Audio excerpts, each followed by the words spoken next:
Meet Gary. He works at a diner in 1980. And meet Greg. He does the exact same job in 2026. Gary makes the 1980 federal minimum wage, $3.10 an hour. It sounds like peanuts, right? But watch this. Greg makes the 2026 federal minimum wage, $7.25 an hour.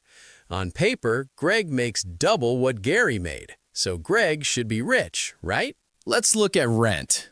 In 1980, the median rent was just $243 a month. For Gary, that's about 78 hours of work. That means Gary pays his entire month's rent with just 2 weeks of part-time shifts. Now look at Greg. The median rent today is roughly $1,650. To pay that on his $7.25 wage, Greg has to work 227 hours. There's just one problem. There are only about 160 work hours in a standard month. Gary isn't just paying rent. With a median home price of $64,000, he could save for a house in a few years. Greg, he's technically mathematically eliminated from survival. Same job, same effort, but a completely different world. So, how did we get here? So why is Greg losing at the game of life? Is he lazy? No, he is the victim of the invisible thief. To understand this, we have to talk about supply and demand. Imagine an economy with 10 people and 10 houses. Everyone has just enough money to buy one.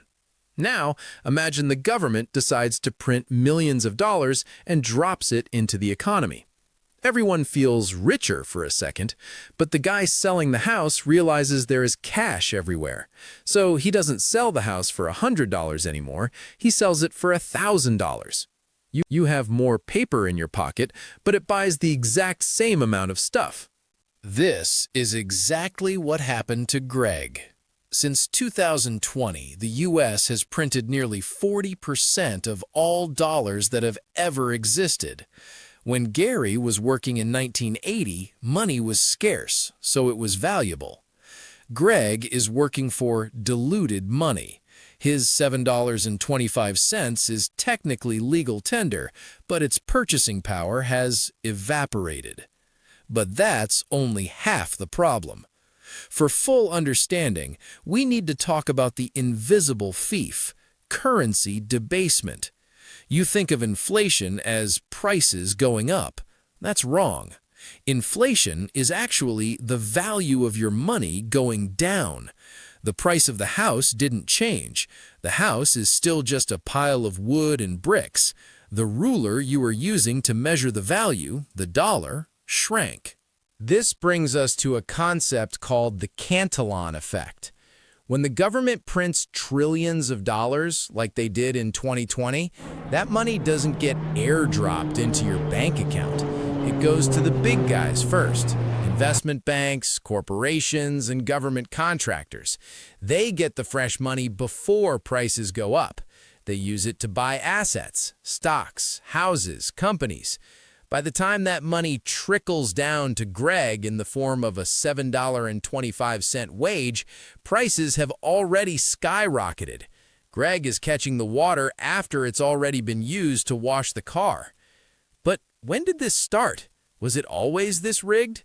No, there is a specific year when the timeline split, 1971. In 1971, President Nixon took the U.S. dollar off the gold standard. Before this, every dollar was backed by a tiny piece of gold in a vault. The government couldn't just print more money unless they found more gold. It was a disciplined system. After 1971, the dollar became fiat, backed by nothing but promises. Look at this chart. From 1948 to 1971, if you worked harder, you got paid more. Productivity and wages grew together. The moment the gold standard ended, the link broke. Workers kept getting smarter, faster, and more efficient. Productivity went up, but their pay stayed flat. But because your wages are flat and houses now cost millions, the banks needed a solution to keep you spending. So, enter the new solution, the 50-year mortgage.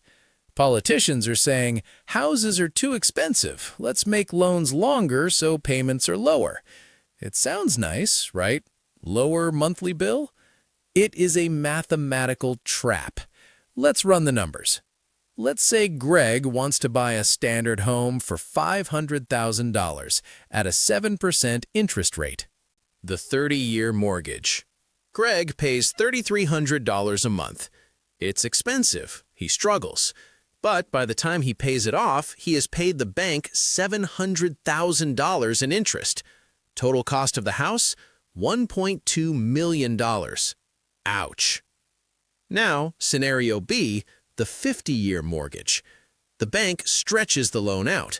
Greg's monthly payment drops to $2,900. He saves about $400 a month. He feels richer. He can buy more avocado toast. But look at the total cost.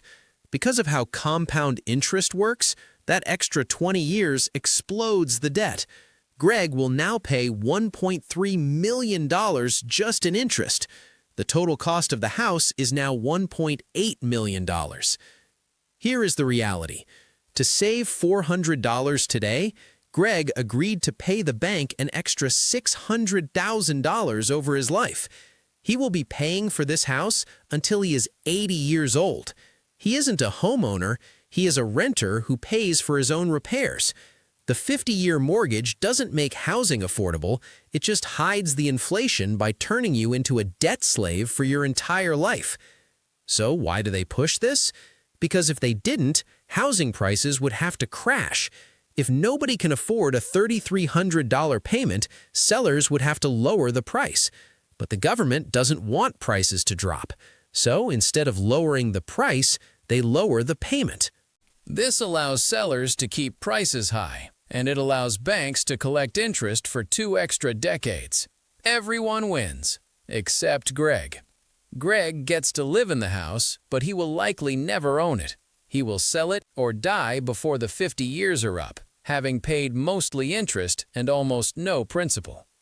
The system is designed to keep you making monthly payments until you expire. From 1971's broken money to 2026's forever loans. The only way to win is to opt out of bad debt. If you buy a house, do the math on the total interest, not just the monthly payment. Don't let a lower monthly number trick you into signing away your future. Gary lived in easy mode. We are living in hard mode. The era of the comfortable average job is over. You have to be smarter, you have to be more financially literate, and you have to own assets. It's not fair, but it is the reality. Class dismissed.